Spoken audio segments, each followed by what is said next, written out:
Good morning. I'm Jacqueline Matter. It is 4 a.m. on this Tuesday, July 28th. Thanks for starting your morning with us right here on Fox 5 and streaming on Fox Local. Here's what's happening today. Pull out the rain boots and grab your umbrella because more storms are on the way. Our Taylor Grenda tracking what you need to know, including the chance for severe storms today.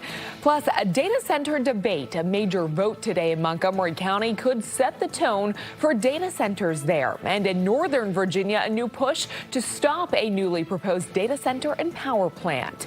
And bell-to-bell ban, the local school district that is making some major changes to its student cell phone policy.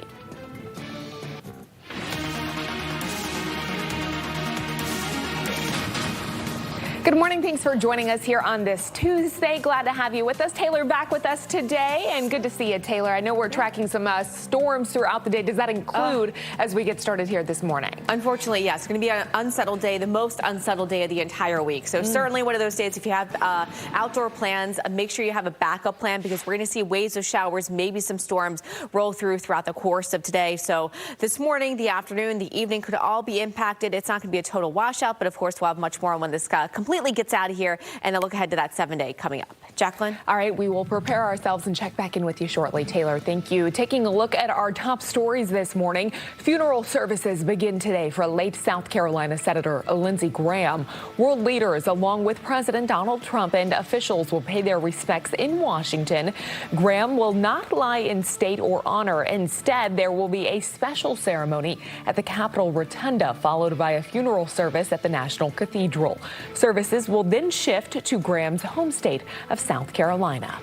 The attorney for the bus driver in a deadly crash on I-95 in Stafford County expected to appeal a judge's decision to deny Jingsheng Dong bond. Dong is facing involuntary manslaughter for the May crash that killed 5 people, including 2 children. Prosecutors say that he should stay behind bars because the New York resident is a flight risk. An investigation continues this morning after the wife of Kansas City Chiefs offensive coordinator Eric Bieniemy was shot inside of the family's Loudoun County home. The couple's son, 27-year-old Elijah Bieniemy, now charged in the case. Police say Mia Bieniemy was shot several times Sunday in North Park Drive in Ashburn. At last check, she was in stable condition. Meanwhile, the motive remains unclear. We'll be hearing from neighbors coming up in the next 15 minutes. The search for a suspect underway after a stabbing in a busy neighborhood in Northwest D.C. Police say it happened around 5:30 yesterday evening, right in the middle of rush hour. The man was found on Connecticut Avenue suffering stabbed wounds but conscious. He was taken to a hospital. Anyone with information asked to contact police.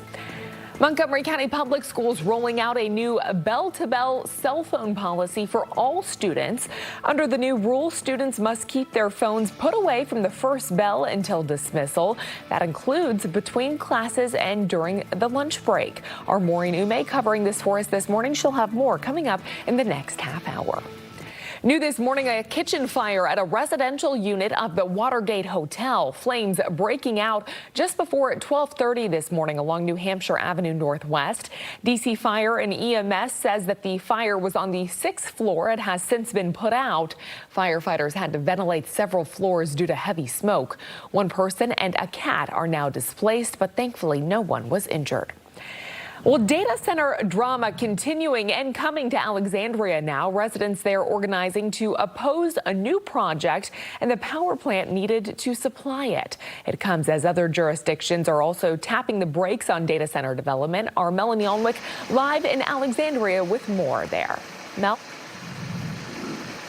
Hey, good morning, guys. Yeah, so we're here on Edsall Road, and this is the Plaza 500 development. It's been here since 1975. But this data center proposal and development, a little different because this is what they call an infill development in an area that not only has industrial, but also has a lot of homes just across the street from it. Now, the Plaza 500 property here on Edsall Road was once a distribution center. It currently has a lumber business in here, a fitness business, some Virginia ABC, public storage as well. It's situated in an industrial zone near 495 at the south end, but bordering the Bryn Mawr neighborhood to the west. Developers have already filed their permit to turn it into a data center campus, which local officials have explained the developer has the right to do.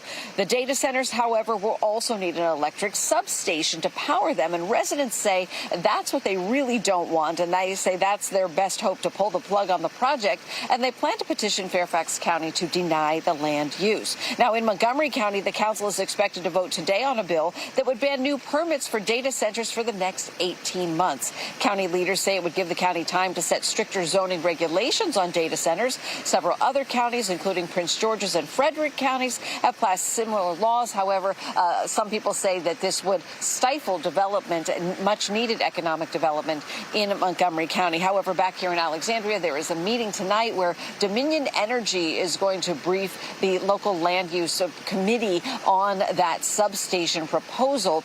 We do know that opponents say that they're hoping to get the land use committee to deny this, and then the planning commission has to weigh in on this in late September.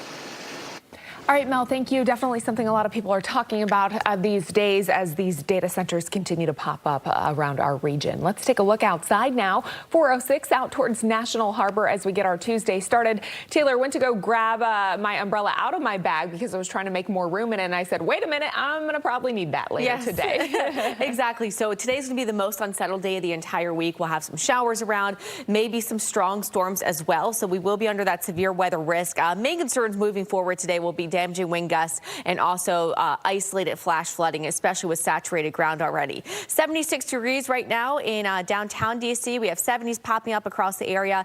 In addition to that, we have the high humidity as well. So it kind of shows you already that we are very, at least saturated in the atmosphere. We've already seen some showers kind of form over the mountains, also up towards Baltimore for now. Keeping things mainly dry here locally around D.C., but as you can tell, we have a lot of activity kind of around us. Eventually, that cold front off towards our north and west will bring us some relief later in the week, but an area of low pressure brewing off the north and east will keep us unsettled for today. Some showers, some storms will be possible at any point in time. I think we'll kind of get into the upper 70s around noon today. Very humid by 5 p.m. with a better chance for storms, 82 degrees by then. So again, unsettled day. Make sure you have your rain gear handy. It looks like the week will eventually get better, so we'll have much more on that 7-day forecast coming up. Jacqueline. All right, Taylor, thanks. Taking a look at traffic here this morning. Let's look at 95 heading northbound in Stafford. There is some construction between Virginia 630 Courthouse Road and Virginia 610. This is that ongoing traffic project, construction project, I should say there. They are in the clearing stages, as you can see from the left lane as they start to pick up the cones there, but about 8 minutes right now to drive through that work zone. They should start clearing throughout that area, and things should start flowing nicely as the morning commute gets underway. We now know that at least 2 people exchanged gunfire outside the Seattle Center Armory. 1 is in custody, and the second has been identified as the 19-year-old deceased man. Authorities in Seattle arresting a 15-year-old in connection to a deadly shooting at a food festival.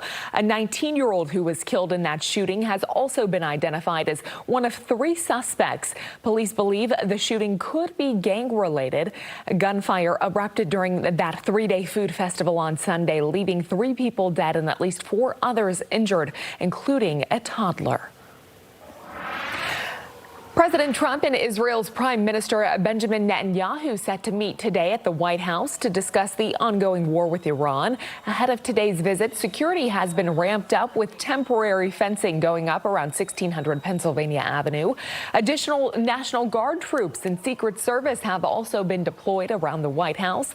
Last night, a handful of protesters were seen gathering outside of the White House, waiting for Netanyahu's arrival in opposition to his role in the ongoing Iran conflict. Also planned for today, President Trump will meet with Ukrainian President Volodymyr Zelensky to shore up support for the war-torn country. He is also in town for the funeral of Senator Lindsey Graham. Graham was one of Ukraine's biggest supporters. In one of his final acts before his death, Graham helped secure sanctions against countries that purchase Russian oil, gas, and other exports. New this morning, Maine's Democratic nominee for U.S. Senate Troy Jackson has now picked up a key endorsement from none other than former Vice President Kamala Harris. Harris announced her endorsement of Jackson yesterday. Jackson is the replacement to Graham Plattner, who withdrew from the race amid mounting sexual assault allegations for which he has denied. Jackson will run against Republican Senator Susan Collins this November. The race is a key one to watch because it could decide which party gains control of the Senate. James Comey calling for a judge to throw out federal charges against him. The former FBI director arguing a photo of seashells arranged to make the numbers 8647 was considered protected political speech, not a call to violence. Prosecutors have claimed that the numbers were calling for someone to kill President Trump, 86 meaning the sign or number to kill somebody, 47 of course being the 47th president. Comey posting that photo of the seashells on Instagram last year. He is set to go to trial this October.